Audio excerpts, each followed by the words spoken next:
Guys welcome to Alpha Institute.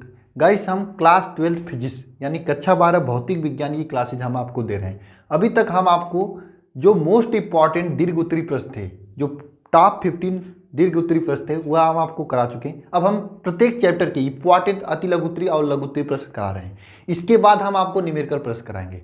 Guys मैं पहले अति लघु उत्तरी और लघु उत्तरी प्रश्न क्यों करा रहे हैं, क्योंकि गाइस न्यूमेरिकल प्रश्न में थोड़ा कंसेप्ट की जरूरत होती है जो अति लघु उत्तरी और लघु उत्तरी से समझ में आता है। गाइस मैं चाहता हूं तो एक एक चैप्टर अच्छे से पढ़ाते हुए चलता, लेकिन उसका समय नहीं बचा हुआ है। एक एक चैप्टर जो पढ़ना होता है वो स्टार्टिंग में पढ़ना होता है। अगर इस समय आप एक एक चैप्टर पढ़ोगे तो क्वेश्चन का प्रैक्टिस कब करोगे? तो इसलिए मैं क्वेश्चन के जरिए यानी क्वेश्चन के प्रैक्टिस कराते हुए जो भी इंपॉर्टेंट क्वेश्चन है उसका मैं सोल्यूशन कराते हुए चल रहा हूँ। यानी आपका क्वेश्चन का प्रैक्टिस भी हो जाएगा और आप पढ़ाई भी कर लो सकते हो। यहाँ पे मैं जो क्वेश्चन है इस तरह से अरेंज किया हूँ मैं, ताकि अगर आप ये चैप्टर नहीं भी पढ़े हो, लास्ट चैप्टर है आपकी किताब का और मोस्ट इंपॉर्टेंट चैप्टर है, क्योंकि यहाँ से 8 अंक के आपके एग्जाम में आते हैं। अगर ये चैप्टर इससे पहले भी नहीं पढ़े हो तब पर भी आज पढ़ सकते हो, एकदम आपको समझ में आएगा। तो गाइस चलिए आज का ये लेक्चर शुरू करते हैं। शुरू करने से पहले गाइस मैं बता दूं, ये चैप्टर खत्म होते ही आपका टेस्ट होगा। टेस्ट कहाँ पे होगा? टेलीग्राम चैनल पर होगा। बहुत सारे स्टूडेंट टेलीग्राम चैनल पर टेस्ट देते हैं, आप देख सकते हैं कमेंट बॉक्स में। बहुत सारे स्टूडेंट जो रेगुलर व्यूअर हैं वो देखते रहते हैं और टेस्ट देते रहते हैं, उनकी अच्छी तैयारी भी हो रही है। आप लोग भी टेस्ट दे सकते हो। अगर आप चैनल पर नए हो तो आप नीचे टेलीग्राम चैनल का लिंक है, जाकर उसे ज्वाइन कर लेना, साथ में इस चैनल को सब्सक्राइब कर लेना और सभी लोग इस लेक्चर को लाइक करिए। लाइक करके पूरी कंसंट्रेशन के साथ समझिए, निश्चित रूप से आपको ये लेक्चर पूरा समझ में आएगा और याद रखने में आसानी भी होगी। तो गाइस चलिए आज का ये लेक्चर शुरू करते हैं। और जो ये क्लास का पीडीएफ वगैरह है मैं टेलीग्राम चैनल पर ही देता रहता हूँ, ठीक है। अभी तक तो नहीं दिया था, लेकिन चूंकि टेलीग्राम चैनल नया बना था तो अब से मैं दूंगा, ठीक है। चलिए गाइस शुरू करते हैं। साथ में टेस्ट का जो पीडीएफ वगैरह होता है, ये सभी चीज़ें आपको टेलीग्राम चैनल पर मिल जाएंगी। जो स्टूडेंट अच्छे से लिखेंगे उनकी कापी भी टेलीग्राम चैनल पर मिल जाएंगी, इसलिए टेलीग्राम चैनल को आप लोग जाकर ज्वाइन कर लीजिए, काफ़ी हेल्प होगा। गाइस मैं इससे पहले व्हाट्सएप पे जो आपको कोई डाउट वगैरह पूछने के लिए कहा करता था, तो व्हाट्सएप नंबर से आप डाउट नहीं पूछ सकते, क्योंकि मेरा व्हाट्सएप नंबर व्हाट्सएप के द्वारा बैन कर दिया गया। आपको अगर कोई डाउट वगैरह पूछना है तो आप टेलीग्राम चैनल पर ही पूछ सकते हैं। रात में 9 से 10 के बीच में आप मुझसे बातें भी कर सकते हैं, उसमें आपसे मैं बातें कर सकता हूँ। कोई भी डाउट से कोई क्वेश्चन नहीं आ रहा तो आप मुझसे पूछ सकते हैं, मैं आपको बताऊँगा, ठीक है गाइस। चलिए शुरू करते हैं। गाइस सबसे पहला प्रश्न है कि ठोसों में उपस्थित ऊर्जा बैंड के बारे में समझाइए। क्या होता है ठोसों में ऊर्जा बैंड? देखिए ठोसों में दो प्रकार के ऊर्जा बैंड होते हैं, एक तो होता है चालन बैंड, दूसरा होता है संयोजी बैंड। ये दो शब्द है, चालन बैंड, दूसरा होता है संयोजी बैंड। इंग्लिश में देखें तो इसे कंडक्शन बैंड कहते हैं और इसे सीबी भी लिख सकते हैं, और वैलेंस बैंड को वीबी भी लिख सकते हैं, इसे वैलेंस बैंड कहते हैं, ठीक है, या फिर संयोजी बैंड। वी से वैलेंस बैंड या संयोजी बैंड, इसे इंग्लिश में कह सकते हैं। दो प्रकार के ऊर्जा बैंड होते हैं, कंडक्शन बैंड, संयोजी बैंड, ठीक है। इसको इस प्रकार से दर्शाया जा सकता है, ठीक है। और जो कंडक्शन बैंड और वैलेंस बैंड के जरिए किसी भी पदार्थ को, किसी भी ठोस को 2-3 भागों में बांटा जाता है। 3 भाग कौन कौन से होते हैं? पहला भाग होता है चालक या फिर सुचालक। अभी आपको समझ में आएगा। पहला भाग होता है चालक या सुचालक, दूसरा भाग होता है अचालक, तीसरा भाग होता है आपका अर्धचालक। यानी कि वैलेंस बांड और कंडक्शन बांड यानी चालक बांड और संयोजी बांड के जरिए किसी भी ठोस को 3 भागों में बांटा जा सकता है। ठोसों को 3 भाग में बांटा जा सकता है, चालक या सुचालक, अचालक और फिर अर्धचालक। और इस चैप्टर में पूरा आपको अर्धचालक के विषय में पढ़ना है। देखिए क्या होता है, अगर कोई पदार्थ चालक होता है तो उसमें जो है जो आपका कंडक्शन बांड सीबी और वैलेंस बांड वीबी के मध्य ऊर्जा अंतराल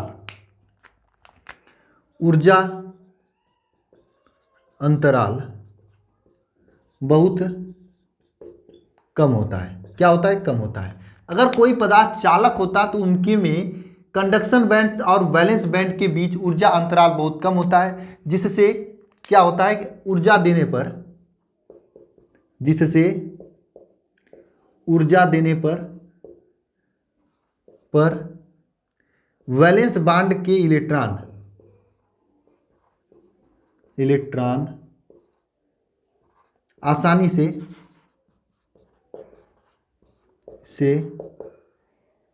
चालन बांड यानी वीबी में चले जाते हैं। जाते हैं। बात को समझना, यहाँ पर क्या लिखा हूँ देखिए, इसमें क्या होता है, ये ऊर्जा अंतराल जो चालन बांध होते हैं या चालक होते हैं या सुचालक होते हैं उसमें बहुत ही कम होता है। जब मैं थोड़ा सा एनर्जी देता हूँ तो यहाँ से बैठे हुए इलेक्ट्रॉन इसमें चले जाते हैं, जिससे यह विद्युत के क्या होते हैं, सुचालक होते हैं। सुचालक का मतलब क्या होता है, आप यहाँ पर ये है मार्कर छोड़ो, आप एल्युमिनियम का तार लो, एक विद्युत के प्लग में खोस दो और दूसरा अपने हाथ में पकड़ो। कोई ऐसा मत करना, जान जा सकती है, क्योंकि वहां पर खोसोगे प्लग में, यहाँ पे पकड़ोगे तो लाइट आएगी, मतलब विद्युत का सुचालक होंगे। क्यों होंगे, क्योंकि उसके जो चालक बांध होते हैं और वैलेंस बांध होते हैं, बीबी और सीबी के मध्य ऊर्जा अंतराल बहुत कम होता है। जब वहां पर आप लाइट में खोसते हो तुरंत इलेक्ट्रॉन इसमें से उसमें कूद कर भाग जाता है। भागने की वजह से आपके हाथ में यहाँ से यहाँ होते हुए आपके हाथ में लाइट आ जाती है और आपके जो लाइट लग जाएगी। लेकिन कुछ ऐसे पदार्थ होते हैं जिसमें क्या होता है, ये जो वैलेंस बांड होते हैं इस प्रकार से, कुछ ऐसे पदार्थ होते हैं जिसमें वैलेंस बांड और कंडक्शन बांड, यानी Vb और Cb के मध्य ऊर्जा अंतराल काफी अधिक होता है।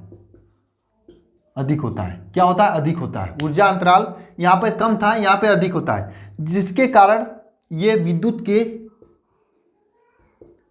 के या फिर ऊष्मा के, विद्युत या ऊष्मा के अचालक होते हैं।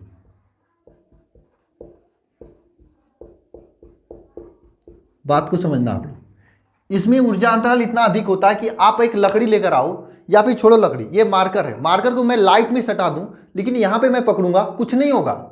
इसी जगह पे एक लोहे को करूंगा तो मुझे लाइट मार देगी। क्यों मारेगी, क्योंकि लोहे में ये ऊर्जा अंतराल कम होता है, वहाँ पे लगाते ही यहाँ के इलेक्ट्रॉन यहाँ पे आते हुए मुझे लाइट मार देगी। लेकिन ये जो अचालक होते हैं या कुचालक होते हैं, ऐसे पदार्थों में ऊर्जा अंतराल अधिक होता है, जिसकी वजह से यहाँ से वहाँ नहीं आ पाते हैं। ठीक है, मैं बता दूं आपका हीरे के लिए ऊर्जा अंतराल 6 इलेक्ट्रॉन वोल्ट होता है, और हीरे के लिए कितना होता है, 6 इलेक्ट्रॉन वोल्ट। इसे आप लोग लिख लेना, इंपॉर्टेंट है, कभी कभी बहुविकल्पी में पूछ लिया करता है। ठीक है, कितना होता है ये ऊर्जा अंतराल, 6 इलेक्ट्रॉन वोल्ट हीरे के लिए होता है। अब बात करें अर्धचालक की, तीसरा कंडीशन है अर्धचालक। ये आपका अर्धचालक है। ठीक है, अर्धचालक में क्या होता है, ये ऊर्जा अंतराल इस कुचालक से कम होता है लेकिन सुचालक से अधिक होता है। ठीक है, इसमें Vb हो गया, मतलब वैलेंस बांड, ये Cb, इसमें ऊर्जा अंतराल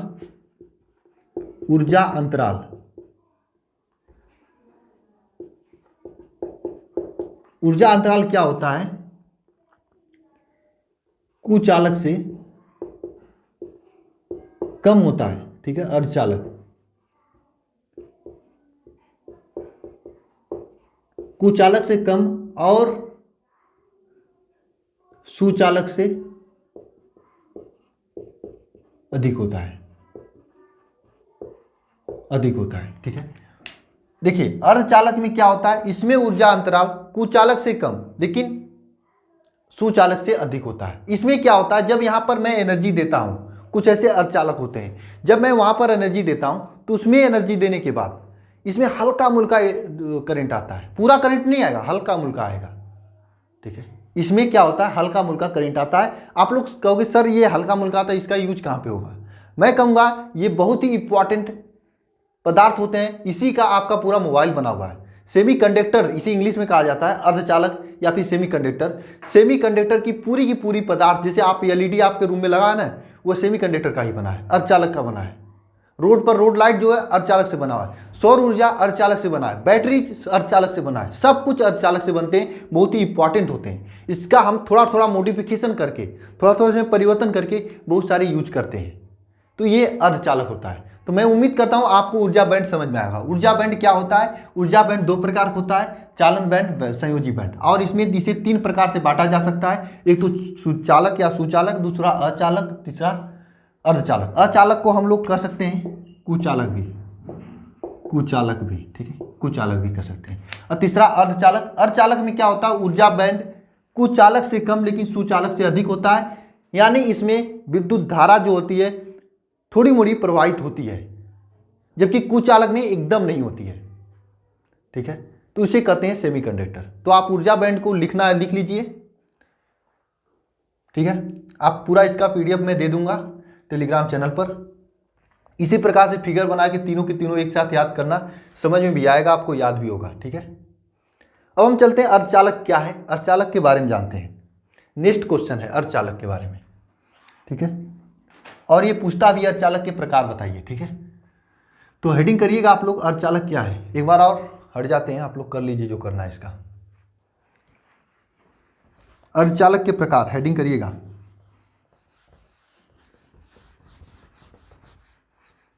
अर्धचालक के प्रकार। देखिए अर्धचालक क्या होते हैं, अभी आपको मैंने बताया। अर्धचालक की चालकता कुचालक से अधिक लेकिन सुचालक से कम होती है। ये मुझे लिखाने की जरूरत तो नहीं है। एक मिनट गाइस बस। हाँ, फर्स्ट क्वेश्चन हो चुका है, सेकंड क्वेश्चन की ओर चलते हैं। उसको मैं समझा दिया। सेकंड क्वेश्चन क्या, अर्धचालक क्या है, अर्धचालक के प्रकार लिखिए। अर्धचालक हेडिंग करिएगा अर्धचालक।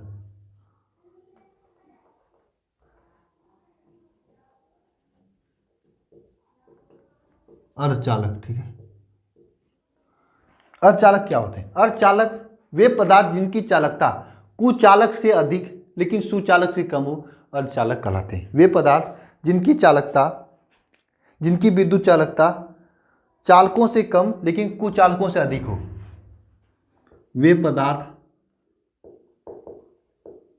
जिनकी विद्युत चालकता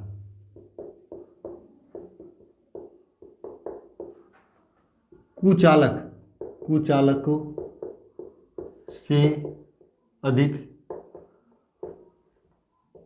व सुचालकों से कम हो क्या कहलाते हैं, अर्धचालक।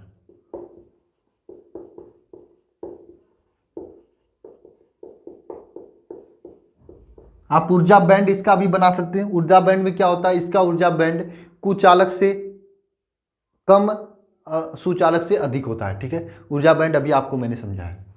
उसे क्या कहते हैं, अर्धचालक कहते हैं। गाइस अब अर्धचालक भी दो प्रकार के होते हैं। अर्धचालकों के प्रकार यहाँ मुझे बताना है। तो अर्धचालक कितने प्रकार के होते हैं, अब यहाँ पे एग्जाम्पल लिख लेते हैं। अर्धचालक के एग्जाम्पल लिख लेते हैं। ठीक है, अर्धचालक के एग्जाम्पल में जैसे आप सिलिकॉन लिख सकते हैं, सिलिकॉन लिख सकते हैं, कान लिख सकते हैं। ठीक है, जर्मेनियम लिख सकते हैं, क्या जर्मेनियम लिख सकते हैं, मीनियम। ये सिलिकॉन ही ज़्यादा यूज किया जाता है। ठीक है, सिलिकॉन, जर्मेनियम ये सब अर्धचालक होते हैं। क्या होते हैं, अर्धचालक। अगर चालक के प्रकार पूछा जाए तो एल्युमिनियम हो सकता है, लोहा हो सकता है। कुचालक के प्रकार तो ये प्लास्टिक हो सकता है जिसमें विद्युत धारा न जाए। ये तो सामान्य सी चीज़ है, आपको याद होंगी ये सब चीज़ें।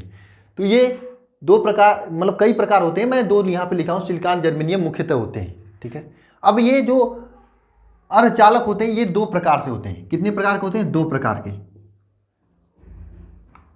के अर्धचालक होते हैं। कौन कौन से दो प्रकार होते हैं, दोनों प्रकार इंपॉर्टेंट है। पहला प्रकार है शुद्ध अवस्था, शुद्ध अथवा नैज, शुद्ध अथवा नैज अर्धचालक, शुद्ध अथवा नैज अर्धचालक। दूसरा प्रकार होता है अशुद्ध अवस्था,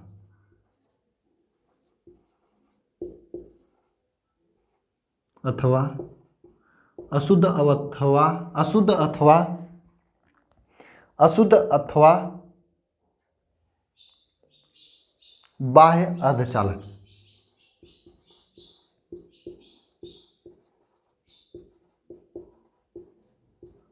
दो प्रकार के होते हैं, शुद्ध अथवा नैज अर्धचालक, दूसरा अशुद्ध अथवा बाह्य अर्धचालक। अब क्या होता है ये दोनों, देखिए शुद्ध अवस्था में जब होता है यह अर्धचालक सिलिकॉन तथा जर्मेनियम, तो यह विद्युत का बहुत थोड़ा मोड़ा सुचालक होता है, मतलब थोड़ा मोड़ा विद्युत धारा चलता है। अगर आप यहाँ पे 10 एम्पियर की धारा लगाओगे तो वहाँ पे 1 या 2 एम्पियर की धारा प्राप्त होगी, मतलब कम विद्युत का सुचालक होता है। ठीक है, लेकिन जब वैज्ञानिकों को ये महसूस हुआ कि मुझे यहाँ 1-2 नहीं, मुझे 5 एम्पियर की धारा चाहिए, तो वैज्ञानिक ने उसमें क्या कर दिया, कुछ अशुद्धि मिला दी, जिसके वजह से इसका सुचालक अधिक हुआ, जिसे इंग्लिश में डोपिंग भी कहते हैं। डोपिंग एक और नाम है, आप लोग जानते होंगे, नाडा और वाडा। नाडा वाडा क्या होता है, जैसे जो पूरे देश में पूरे पूरे विश्व के सभी खिलाड़ियों पर रेगुलेशन करता है कि वे कोई मतलब मादक पदार्थ खा पी कर कुछ न करें। जैसे दौड़ होता है, दौड़ में बहुत सारे लोग क्या करते हैं कि इंजेक्शन ले लेते हैं, इंजेक्शन लेने के बाद वो काफ़ी तेज दौड़ने लगते हैं। खेल में भी आप लोग जानते होंगे बहुत सारे ऐसे खिलाड़ी हैं जो कि इंजेक्शन वगैरह ले लेते हैं। कुछ लोग कुछ मतलब ऐसे चीज़ ले लेते हैं जिससे उनकी कार्य क्षमता बढ़ जाती है, ठीक है, यानी अशुद्धि अपने अंदर कर लेते हैं। तो ऐसे जो अर्धचालक होते हैं उसे अशुद्ध अर्धचालक कहते हैं। यानी अर्धचालक में भी अगर कुछ मिला दें आप तो उसकी चालकता बढ़ जाएगी। ये नहीं कि उसकी चालकता चालक के बराबर हो जाएगी, थोड़ा कम रहेगी लेकिन बढ़ जाएगी, ठीक है। अगर बढ़ जाती है तो इसी को कहते हैं अशुद्ध या बाह्य अर्धचालक। दूसरा क्या है, शुद्ध अवस्था में एकदम ओरिजिनल सिलिकॉन को लेकर आओ, रख दो, पटक दो यहाँ पे, तो वह क्या होगा आपका निज या फिर शुद्ध अवस्था या शुद्ध अथवा नैज अर्धचालक होगा। यानी नैज या शुद्ध अर्धचालक में एकदम शुद्ध अवस्था में होता है, यहाँ पर अशुद्ध अवस्था में होता है। इसमें कुछ मिलाया जाता है, इसमें क्या होता है, कुछ मिलाया जाता है, ठीक है। इसमें एकदम शुद्ध होता है, इसमें कुछ मिलाया जाता है। और मिलाने के आधार पर भी आपको दो भागों में इसे बांटा जाता है, दो भागों में बांटा जाता है। एक होता है पी टाइप, दूसरा होता है एन टाइप। अब ये ग्राफ आपके लिए काफी इंपॉर्टेंट है। यहां पर अर्धचालक, ये अर्धचालक देखिए, अर्धचालक दो प्रकार के होते हैं, क्या शुद्ध अथवा नैज अर्धचालक, दूसरा होता है अशुद्ध अथवा बाह्य अर्धचालक, ठीक है। और ये अशुद्ध अथवा बाह्य अर्धचालक भी दो प्रकार के होते हैं, पी टाइप और एन टाइप। फिर से मैं बता रहा हूं, शुद्ध अवस्था में क्या होता है, एकदम ओरिजिनल अर्धचालक, सिलिकॉन को घर पे लेते आओ, वह आपका शुद्ध अवस्था या नैज अर्धचालक होगा। उसी जगह पर उसी सिलिकॉन में कुछ अशुद्धि मिला दो तो वह अशुद्ध अथवा बाह्य अर्धचालक होगा। अशुद्धि मिलाने से क्या होता है, अशुद्धि मिलाने पर उस सिलिकॉन मतलब क्या, अर्धचालक की चालकता बढ़ जाती है, थोड़ी सी बढ़ जाती है। जैसे मान लीजिए स्टार्टिंग में आपका यहाँ पे 10 एम्पियर धारा लगा रहे हो, यहाँ पर 2 एम्पियर मिल रहा है, लेकिन जब इसमें अशुद्धि मिला दिए तो 10 एम्पियर धारा लगाने पर यहाँ पे 5 मिलने लगेगा। क्या होगा, 5 मिलने लगेगा। वैज्ञानिकों को इसका उपयोग समझ में आया, इसलिए ऐसा किए, क्योंकि इसका उपयोग ही आपके पीएन जंक्शन डायोड बनाने में होता है, पीएन संधि डायोड बनाने में, ठीक है। अब ये अशुद्धि के आधार पे दो प्रकार से आपके होते हैं, पी टाइप और एन टाइप। अब क्या होता है पी टाइप, क्या होता है एन टाइप, उसके बारे में समझ लेते हैं जल्दी से हम लोग। देखिए, पी टाइप अर्धचालक जो होते हैं, यहां पर मैं लिख रहा हूं, पी टाइप जो अर्धचालक होते हैं, इसमें जो है, अगर पहले एन टाइप के बारे में समझते हैं, यहां पर समझ लेना एन टाइप के बारे में। सबसे पहली बात, एन टाइप के जो अर्धचालक होते हैं, जो एन टाइप के अर्धचालक होते हैं, इसमें जो अशुद्धि मिलाई जाती है, अशुद्धि मिलाई जाती है, जो अशुद्धि होती है वह क्या होती है, जो अशुद्धि इसमें मिलाई जाती है एन टाइप में जो अशुद्धि मिलाई जाती है वह 5 संयोजकता वाला होता है, संयोजकता वाला।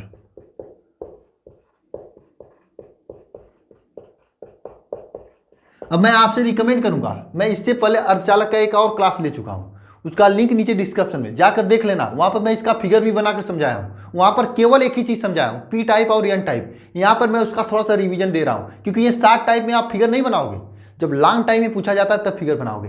क्या अच्छा होगा कि आप साथ में दोनों तैयार कर लो, थोड़ा सा यहाँ पढ़ लो, यहाँ पे मैं उसका थ्योरी बता दे रहा हूँ, फिगर भी जाकर देख लो, दोनों तैयार हो जाएगा, बहुत बढ़िया होगा आपकी पढ़ाई के लिए। यानी कि आपका लॉन्ग टाइप और शॉर्ट टाइप दोनों रिवीजन करते हुए चलेंगे आप। तो मैं लिंक दे दिया हूँ डिस्क्रिप्शन में, पी टाइप और एन टाइप अर्धचालक के बारे में, जहाँ पर मैं अर्धचालक के बारे में अच्छे से समझाया था पूरा, उसे जाकर देख लेना। वहाँ पर मैं फिगर के जरिए बताया था कि पी टाइप कैसा होता है, वहाँ पर क्यों होता है, ये सभी चीज़ें बताया था। तो एन टाइप में क्या होता है, इसमें अशुद्धि जो है 5 संयोजकता वाला होता है। दूसरी बात होती है एन टाइप में जो बहुसंख्यक आवेश होता है,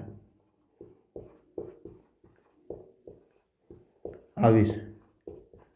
कुछ लोग कहेंगे सर ये बहुसंख्यक आवेश क्या होता है। बहुसंख्यक आवेश जिसमें अधिकता पाई जाती है, किसकी अधिकता पाई जाती है और क्यों पाई जाती है, ये सभी चीजें हम आपको एन टाइप वाले में बताया हूं, जाकर उसे देख लेना। यहां पर मैं अति लघुत्री के लिए बता रहा हूं कि एन टाइप में जो बहुसंख्यक आवेश होते हैं वे ऋणायन होते हैं। क्या होते हैं, ऋणायन होते हैं। क्या होते हैं, ऋणायन होते हैं। तीसरी बात जो होती है, एन टाइप में अल्पसंख्यक आवेश,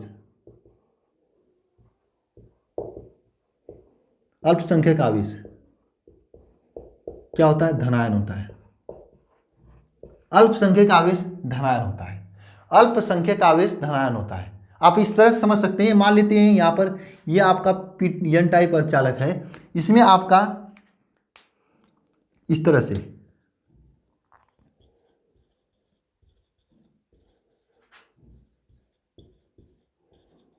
ठीक है, इस तरह से है, तो इसमें एक दो आपका यहाँ पे पॉजिटिव चार्ज रहेगा, यानी कि इसमें आपका अधिक संख्या में ऋणायन होता है, कम संख्या में धनायन होता है। ये तीन चीजें हैं एन टाइप अर्धचालक के लिए। और एन टाइप अर्धचालक कैसे बनता है? जब 5 संयोजकता वाला अशुद्धि मिलाई जाती है। 5 संयोजकता वाला अशुद्धि, जैसे एंटी 5 संयोजकता वाला अशुद्धि मिलाई जाती है, तब आपका बनता है क्या? एन टाइप अर्धचालक। दूसरी बात, इसमें बहुसंख्यक आवेश ऋणायन होता है। तीसरी बात आपका इसमें अल्पसंख्यक आवेश धनायन होता है। आप इसके साथ एक चीज और याद रखना, 5 संयोजकता वाला जैसे एंटीमनी एसबी और बिस्मथ, इस प्रकार की अशुद्धि मिलाई जाती है, यही होती है इसमें 5 संयोजकता वाला। फास्फोरस भी मिला सकते हो आप 5 संयोजकता वाला। बात करें एन पी टाइप के अर्धचालक के बारे में, तो पी टाइप जो अर्धचालक होता है, पहली बात, पी टाइप अर्धचालक में अशुद्धि जो मिलाई जाती है 3 संयोजकता वाला, 3 संयोजकता वाले में जैसे एल्युमिनियम, बोरान, इस तरह की जो अशुद्धियां मिलाई जाती हैं, तो पी टाइप अर्धचालक बनता है। सीधे इसका उल्टा होता है, इसमें क्या होता है? बहुसंख्यक आवेश जो होता है यह आपका धनायन होता है, जिसे कुछ लोग कोटर भी कहते हैं। क्या कहते हैं? कोटर भी कहते हैं। क्या कहते हैं? कोटर भी कहते हैं। कुछ लोग इसे क्या कहते हैं? कोटर भी कहते हैं। कोटर या धनायन होता है। और यह आपका क्या होता है? बहुसंख्यक आवेश होता है, बहुसंख्यक। ठीक है, बात करें अल्पसंख्यक आवेश की, अल्पसंख्यक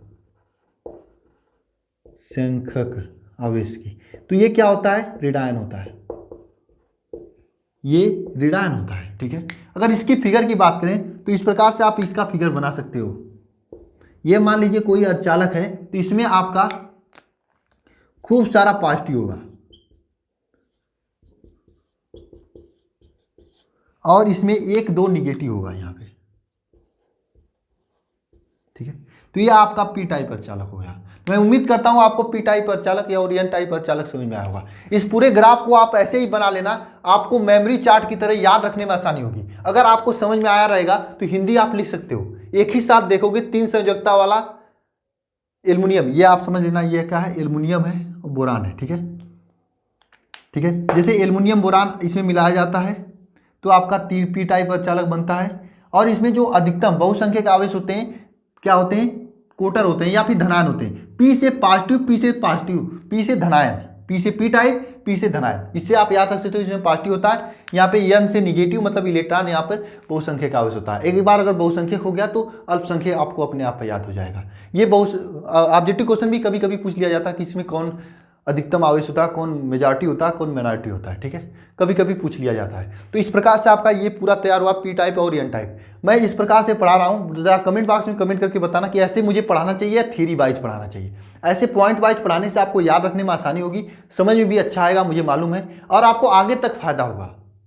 ऐसे क्या होगा, एक पन्ने में अगर आप ये फिगर बना लिए या मैं इसका पीडीएफ दे दूंगा तो आपको ये हमेशा के लिए पूरा ये ग्राफ आपके दिमाग में बैठा रहेगा, तो आपको हमेशा रिवीजन कर सकते हो। एक बार में देखोगे सब तैयार हो जाएगा। और एग्जाम में आपको थ्योरी तो लिख ही लोगे, हिंदी तो लिखना है। जरा कमेंट बॉक्स में कमेंट करके बताना ऐसा सही रहेगा या फिर कल से मैं पुराने तरीके से पढ़ाने लगूं। ठीक है, ऐसे कॉम्पिटिटिव एग्जाम में पढ़ाया जाता है ताकि एक पन्ने में काफ़ी सारी चीज़ें हो जाए, पतली पतली नोट बने, नोट्स बुक बने और एक बार में सब रिवीजन हो जाए। इसी को कहते हैं शॉर्ट टाइप रिवीजन नोट्स। इसी तरह से बनता है। ठीक है, बाकी मैं कल पीएन जंक्शन डायोड के बारे में नेक्स्ट लेक्चर में देखेंगे, क्योंकि आज का लेक्चर लंबा हो जाएगा। तो मिलते हैं नेक्स्ट वीडियो में। और इसी सप्ताह में इस पूरे चैप्टर को पढ़ाने के बाद मैं टेस्ट लेने वाला हूँ, सभी लोग टेस्ट देने जरूर आना। ठीक है, तो मिलते हैं नेक्स्ट लेक्चर में। धन्यवाद। आप इसका स्क्रीनशॉट लेना तो स्क्रीनशॉट ले लेना। ठीक है, वैसे मैं इसका पीडीएफ दे दूंगा।